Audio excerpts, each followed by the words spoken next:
दोस्तों नमस्कार, स्वागत है आप सभी का एजुकेशन मंत्रा में। दोस्तों खुशखबरी आ चुकी है, शिक्षक भर्ती के संबंध में एक बड़ी अपडेट है। 50,000 पदों पर शिक्षक भर्ती की तैयारी है और ये जल्द शिक्षक भर्तियां देखने के लिए मिल सकती हैं। तो इसके बारे में इन डिटेल चर्चा करेंगे और साथ ही साथ यूपी ट्रिपल एस सी पेट 2025 की महत्वपूर्ण सूचनाओं को इस वीडियो में डिस्कस करेंगे और साथ ही साथ इंडो पाक टेंशन के बारे में भी बात करेंगे, क्या कुछ हुआ है ऑफिशियली, जो कुछ चीज़ें आई हैं आज के समाचार पत्रों में हैं, उन सभी को भी हम इस वीडियो में डिस्कस कर लेंगे। तो वीडियो को शुरू करें इसके पहले एक छोटी सी आज इन्फॉर्मेशन। हम बात करेंगे यूपी ट्रिपल एस सी पेट 2025 की बेस्ट बुक के बारे में जो चच्चू पब्लिकेशन की है।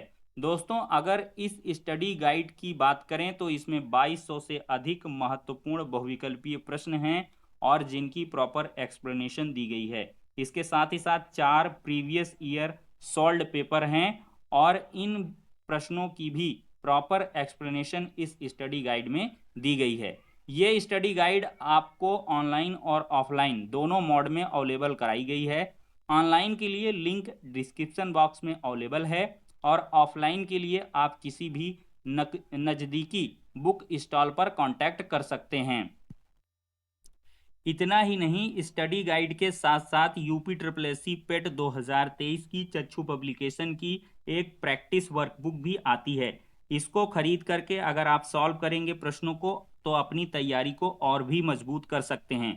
तो देर किस बात की, चच्चू पब्लिकेशन की इन बेस्ट बुक के साथ प्रिपरेशन करें और सफलता पाएं। दोस्तों देखा जाए तो शिक्षक भर्तियों का एक लंबा समय से इंतजार जारी है और इसी बीच एक राहत भरी खबर देखने के लिए मिल रही है।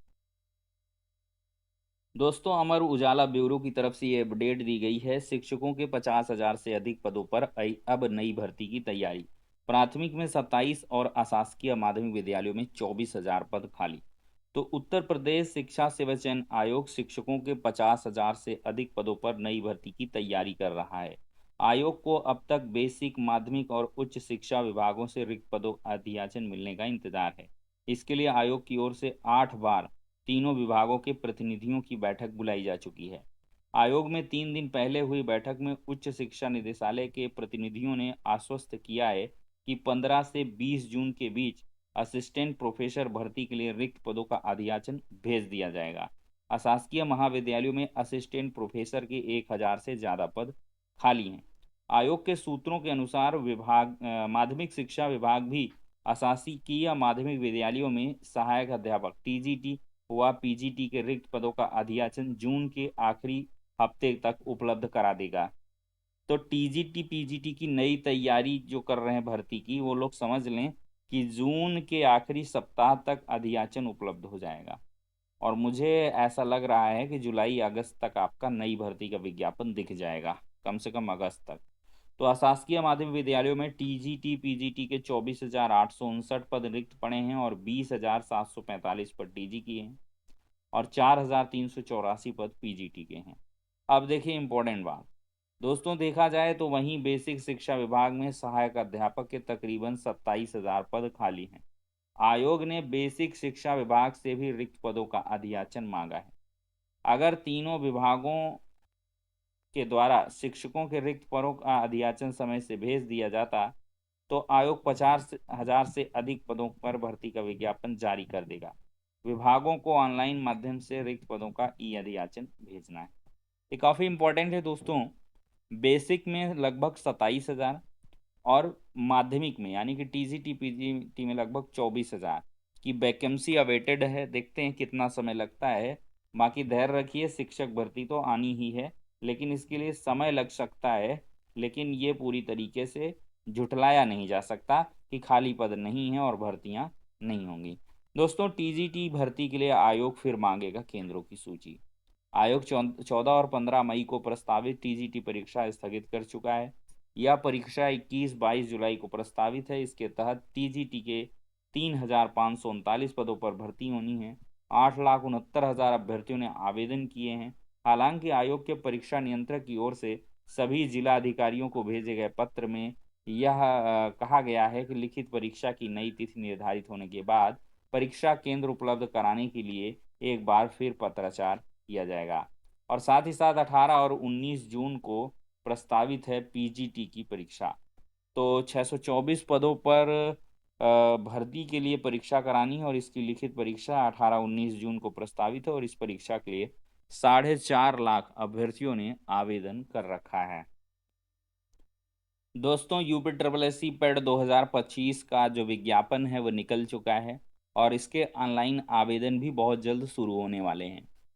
तो दोस्तों, इसी बीच कल के वीडियो में मैंने आपको ऑफिशियली जानकारी दी है कि कितने पदों पर आपको जो भर्तियां हैं आगामी भविष्य में UP triple S C PET 2025 से दिखाई पड़ेंगी। तो इसके लिए आप तैयार हो लें।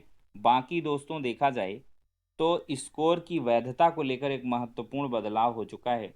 उत्तर प्रदेश शासन कार्मिक अनुभाग 3 के शासनादेश 316/47 का 3/2025 दिनांक 28/4/2025 के क्रम में प्रारंभिक अर्हता परीक्षा में प्राप्त अंक परीक्षा परिणाम आयोग की वेबसाइट पर अपलोड किए जाने की तिथि से 3 साल तक प्रभावी रहेंगे।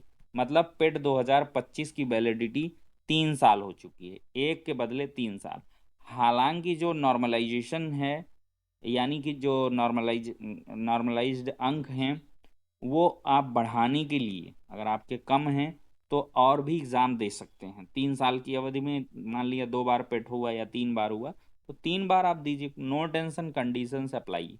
तो यहाँ पर सीधे से दोस्तों आप लोग फॉर्म भरिए और अगर आप ज़्यादा पा जाते हैं नंबर तो आपका जो हाईएस्ट स्कोर्ड पेट का प्रमाण पत्र होगा वो काम आ जाएगा शॉर्ट लिस्टिंग में। तो ये बहुत ही अच्छा बदलाव किया गया है।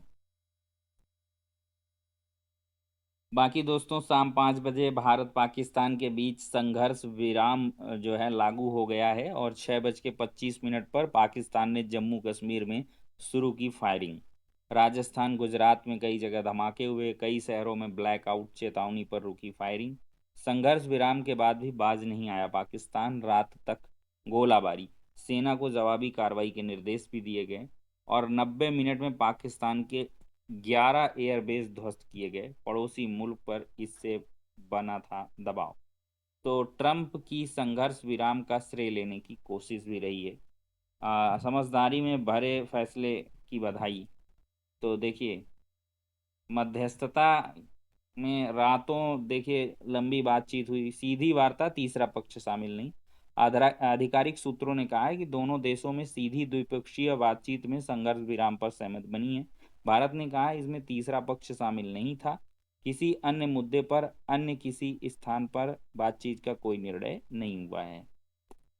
तो देखते हैं दोस्तों, सीज फायर का मतलब ये नहीं होता कि हमेशा के लिए खत्म हो गया मामला। अगर कोई चीज़ें होती हैं, सीज फायर कभी कभी क्या होता है कि अपनी तैयारियों को बैकअप प्लान देने के लिए भी किया जाता है युद्ध विराम। पॉज एक समझ लीजिए, और अभी संकट टला नहीं है। और बाकी हमें अपनी आर्मी पर गर्व है, जो भी कार्रवाई कर रहे हैं।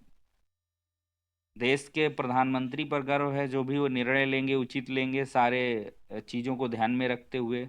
हम आपके बीच जरूर कुछ ये हो सकता है कि अचानक से संघर्ष क्यों रोका गया, सीज फायर पर एग्री नहीं होना था, लेकिन कुछ कारण रहे होंगे, कुछ हालात परिस्थितियां रही होंगी। जरूर वो चीज़ें बाद में देखने के लिए मिलेंगी। यहाँ पर दोस्तों देख सकते हैं, अचानक सीज फायर पर सवाल भी खड़े हुए हैं। युद्ध विराम के फैसले से पूर्व सेना प्रमुख भी हैरान। तो पाकिस्तान के खिलाफ मजबूत स्थिति के बावजूद सीज फायर के फैसले से सेना के पूर्व प्रमुख भी हैरान हैं। उनका कहना है कि भारत पाक संघर्ष में हमारी स्थिति मजबूत थी, हमने दुश्मन का काफ़ी नुकसान किया था, ऐसे में सीज फायर के आदेश ने हैरान किया है। हैरानी तो होगी, लेकिन देश के मुखिया पर हमको विश्वास जताना होगा। उन्होंने इतनी बड़ी कार्रवाई की है, लोग कह रहे थे कि कुछ नहीं करेंगे।